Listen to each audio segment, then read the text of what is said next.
अस्सलाम वालेकुम स्टूडेंट्स, कैसे हैं आप सब। उम्मीद है सब खैरियत से होंगे। तो स्टूडेंट्स, आज के लेक्चर में हम 9th क्लास की फ़िज़िक्स 2025 की बुक के लेक्चर नंबर 3 को पढ़ेंगे।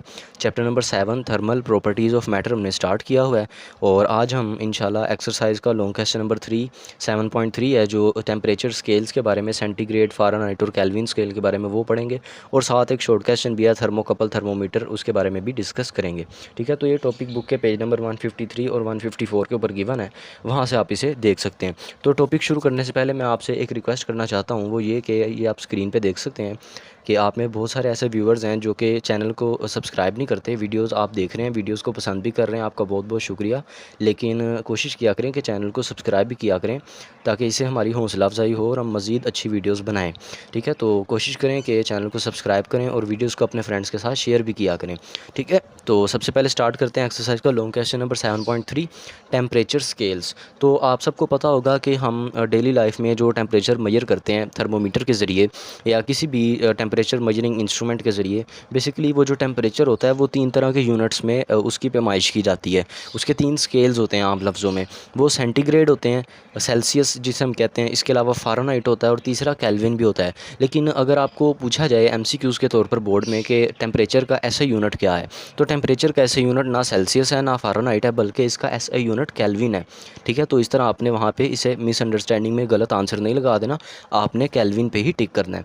ठीक है, तो टेम्परेचर स्केल्स की सबसे पहले डेफिनेशन पढ़ते हैं। For the measurement of temperature a scale is to be constructed which requires 2 reference temperatures called 2 fixed points. तो बेसिकली इस स्केल के ऊपर कितने 2 रेफरेंस टेम्परेचर्स होते हैं, ठीक है, जो कि फिक्स्ड होते हैं, इसीलिए उनको फिक्स्ड पॉइंट्स कहा जाता है। तो ये बुक के ऊपर आप देख भी सकते हैं, ये जो पेज नंबर 153 के ऊपर ये 3 डायग्राम्स बनी हुई हैं। बेसिकली ये सेल्सियस स्केल का टेम्परेचर मेजर करता है, ये केल्विन का, और ये फ़ारेनहाइट का मेजर कर रहा है। तो इन तमाम थर्मोमीटर्स के ऊपर आप देख सकते हैं कि एक लोअर फिक्स पॉइंट है और एक अपर फिक्स्ड पॉइंट है। तो जो फिक्स पॉइंट्स हैं ये मखसूस होते हैं, ये चेंज नहीं हो पाते। ठीक है, तो बाकी जो इनकी वैल्यूज़ हैं टेम्परेचर स्केल्स की और इनकी मज़ीद जो प्रॉपर्टीज़ हैं उसको हम पढ़ते हैं। तो ये डेफिनेशन है और ये फ़िक्स पॉइंट की डेफिनेशन भी आपको पूछी जा सकती है। ठीक है, तो टाइप्स ऑफ फिक्स्ड पॉइंट्स ये 2 तरह के होते हैं, अपर फिक्स पॉइंट होते हैं और लोअर फिक्स्ड पॉइंट्स होते हैं। ठीक, तो ये जो अपर फिक्स पॉइंट होते हैं ये बेसिकली ये टेम्परेचर के थर्मोमीटर के ऊपर आप देख सकते हैं, ये जो ऊपर लिखे हुए हैं पॉइंट्स, जो लास्ट पॉइंट्स हैं वो अपर फिक्स पॉइंट है, और जो नीचे लिखे हुए हैं जो स्टार्टिंग पॉइंट्स हैं वो आपके लोअर फिक्स पॉइंट्स हैं। अपर फिक्स पॉइंट्स को हम स्टीम पॉइंट भी कहते हैं और लोअर फिक्स पॉइंट को आइस पॉइंट भी कहते हैं। इसका मतलब क्या है? स्टीम का मतलब है भाप या बॉयल होना किसी चीज़ का।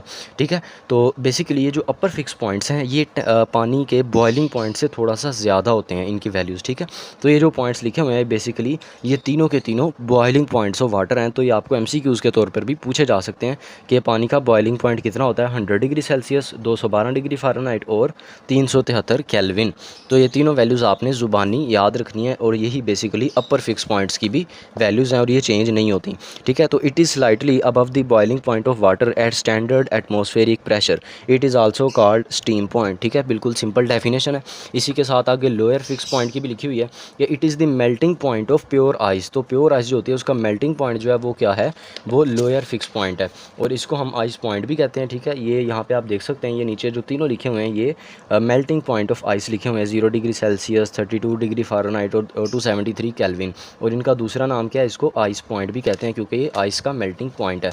ठीक है, तो इसके बाद टाइप्स ऑफ स्केल्स हम लिखते हैं कि कितने किस्म की स्केल्स होते हैं टेम्परेचर स्केल्स। पहले नंबर पे सेल्सियस आता है जिसे हम सेंटीग्रेड भी कहते हैं, इसके बाद आता है फ़ारेनहाइट और लास्ट पे है जी केल्विन स्केल। अब इन तीनों को हमने एक एक करके डिस्क्राइब करना है, मतलब इनकी डेफिनेशन, फार्मूला और इनके जो अंदर पार्ट्स होते हैं, पूरा जो स्ट्रक्चर है वो सारा कुछ हम बयान करेंगे। तो सबसे पहले लिखा हुआ है सेल्सियस स्केल। इन सेल्सियस और centigrade scale the lower and upper fix points are 0 and 100। It gives temperature TC। यहाँ टी का मतलब टेम्परेचर है और सी का मतलब सेल्सियस या सेंटीग्रेड है। ठीक है, तो ये बेसिकली इस स्केल के ऊपर क्या होता है, जो लोअर और अपर फिक्स पॉइंट्स हैं उनकी वैल्यूज़ आपको दी हुई हैं जो कि 0 और 100 हैं। ये आप देख सकते हैं, जो दरमियान वाला थर्मोमीटर है ये सेल्सियस स्केल के बारे में बता रहा है, इसकी जो लोअर फिक्स पॉइंट है वो 0 है और अपर क्या है, 100 है। इसी तरह जो फ़ारेनहाइट है उसका लोअर 32 है और अपर 212 है। और इसके बाद जो केल्विन स्केल है इसका लोअर फिक्स पॉइंट है 273 और अपर है 373। लेकिन अगर हमें कहा जाए कि अब इन दोनों के दरमियान कितने पार्ट्स हैं, यानी 0 से लेकर 100 के दरमियान कितने पार्ट्स बन सकते हैं स्केल के, तो वो बेसिकली हम इन दोनों को माइनस कर देंगे, इनका डिफरेंस मालूम करेंगे, यानी अपर पॉइंट में से फिक्स को माइनस कर देंगे। 100 माइनस 0 100 आ जाएगा, यानी कि यहाँ पे टोटल 100 पार्ट्स में ये पूरे का पूरा स्केल डिवाइड हुआ होगा, यानी इसके ऊपर 100 लाइनें लगी हुई हैं और हर लाइन 1 डिग्री सेल्सियस को बयान करती है। तो यही चीज़ यहाँ पर अब उन्होंने बयान की हुई है कि parts as the difference between these value is 100, किन दोनों के दरमियान, अपर फिक्स पॉइंट और लोअर फिक्स पॉइंट के दरमियान। सेल्सियस के ऊपर अपर फिक्स पॉइंट है 0 और लोअर है 100, ठीक है। तो इन दोनों को माइनस करेंगे तो हमारा आंसर क्या आ जाएगा, 100 आ जाएगा। तो इसके ऊपर यानी 100 पार्ट्स होंगे, ठीक है। तो बस आपने दोनों को माइनस कर देना है तीनों स्केल्स के लिए। So the space between these points is divided into 100 equal parts. Each part is 1 degree Celsius, ठीक है। सिंपल डेफिनेशन है इसकी। इसके बाद आगे फार्मूला लिखा हुआ है TC का, कि यानी अगर हमें टेम्परेचर फ़ारेनहाइट में दिया हो या हमें सेल्सियस में दिया हो तो हम उसे किस तरह कन्वर्ट कर सकते हैं सेल्सियस या फ़ारेनहाइट में। तो ये फार्मूला यहाँ पे यूज़ होगा, TC is equal to 5/9 multiply TF minus 32, और ये फार्मूला आगे न्यूमेरिकल्स में भी इस्तेमाल होगा इस चैप्टर के, ठीक है। तो ये सेल्सियस स्केल था। इसके बाद आगे आ जाता है फ़ारेनहाइट स्केल। तो फ़ारेनहाइट स्केल में क्या होता है, basically in Fahrenheit scale the lower and upper fix points are 32 and 212। तो ये आप बुक के ऊपर पेज नंबर 153 पर ही जो पहले वाला स्केल है फ़ारेनहाइट स्केल उसको देख सकते हैं। उसमें जो अपर फिक्स पॉइंट है वो 212 है और जो लोअर है वो 32 है। अगर हम इन दोनों का डिफरेंस मालूम करें, यानी 212 में से 32 को माइनस कर दें तो हमारा आंसर आ जाएगा 180, यानी कि जो फ़ारेनहाइट स्केल है वो 180 पार्ट्स के अंदर डिवाइड हुआ है, यानी इसके अंदर 180 लाइनें और हर लाइन एक फ़ारेनहाइट के बारे में बताएगी, ठीक है। आगे इसका फार्मूला लिखा है TF is equal to 9/5 TC plus 32, ये इसका फार्मूला है, ठीक है। ये TC से भी बनाया जा सकता है। इसके बाद पार्ट्स हैं, as the difference between these two numbers is 180, जो भी हमने डिफरेंस फाइंड किया। So in the scale the space between these points is divided into 180 equal parts. तो बेसिकली अभी जो पूरे का पूरा स्केल है इसके कितने हिस्से होंगे, ये 180 पार्ट्स के अंदर डिवाइड होगा। Each part is 1 degree Fahrenheit. तो बिल्कुल सिंपल यहाँ पे बातें उन्होंने लिखी हुई हैं, तो इनको आप देख सकते हैं। आगे तीसरे नंबर पर है जी केल्विन स्केल। केल्विन स्केल और एब्सोल्यूट टेम्परेचर स्केल, इसका दूसरा नाम क्या है, absolute temperature scale, is used in scientific measurements, ठीक है। ये साइंटिफिक मेजरमेंट्स में इस्तेमाल होता है।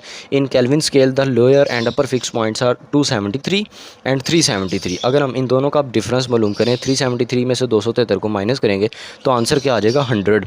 सेम उसी तरह जिस तरह सेल्सियस का आया था।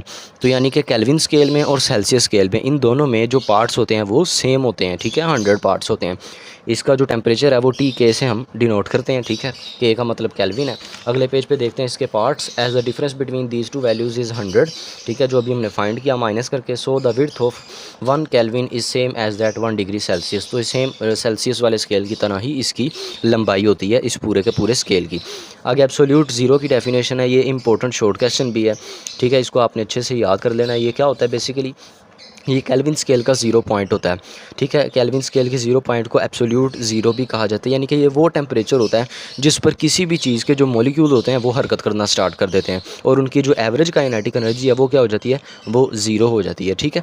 तो the 0 point of kelvin scale is the temperature at which the molecules of substance cease to move their average kinetic energy becomes 0। इसी वजह से इनकी एवरेज काइनेटिक एनर्जी क्या हो जाती है, वो 0 हो जाती है। This is called also known as absolute zero, इसको एब्सोल्यूट ज़ीरो भी कहा जाता है, ठीक है।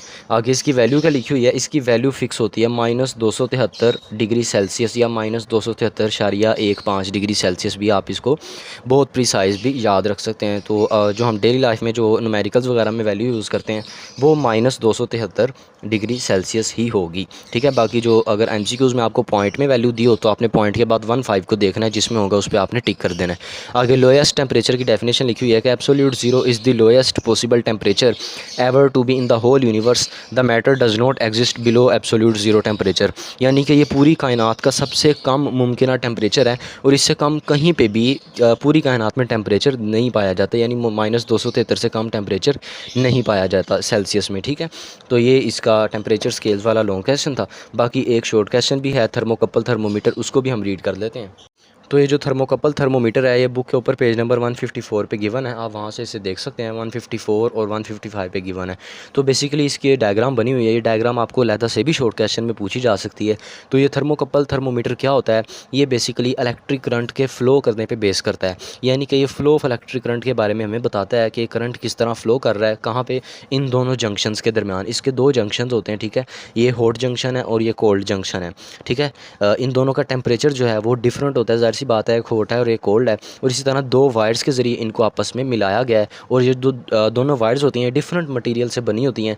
ये आप देख सकते हैं मेटल ए है और ये मेटल बी है, और आगे यहाँ पे एक वोल्टेज है, यानी इन्हें कोई बैटरी वोल्टेज भी प्रोवाइड कर रही है। तो आम घरों में डेली लाइफ में इसका इस्तेमाल काफ़ी ज़्यादा भी किया जाता है, और काफ़ी जगहों पर थर्मोकपल थर्मोमीटर का हम इस्तेमाल करते हैं, ठीक है। जहाँ पर हमें बहुत ज़्यादा प्रिसाइज टेम्परेचर चाहिए होता है, या जहाँ हम बहुत जल्दी टेम्परेचर में चेंज को मालूम करना चाहते हैं, वहाँ पे थर्मोकपल थर्मोमीटर वगैरह का इस्तेमाल कर सकते हैं। तो इसकी डेफिनेशन देखते हैं। Thermocouple thermometer is based on the flow of electric current between two junctions of to wires of different materials, ठीक है। दो वायर्स हैं डिफरेंट मटेरियल्स की, उन दोनों के दरमियान जो जंक्शंस हैं, उन जंक्शंस पर टेम्परेचर का जो डिफरेंस होता है वो थर्मोकपल थर्मोमीटर मालूम करता है, कैसे, इलेक्ट्रिक करंट के फ़्लो करने की बेस पर, ठीक है। Due to the difference of temperatures at junctions, जो जंक्शन है उन पर टेम्परेचर के डिफरेंस की वजह से, यानी एक हॉट जंक्शन है और एक कोल्ड जंक्शन है, ठीक है। आगे इसका एक पॉइंट लिखा हुआ है कि difference of temperature is directly proportional to potential difference और वोल्टेज।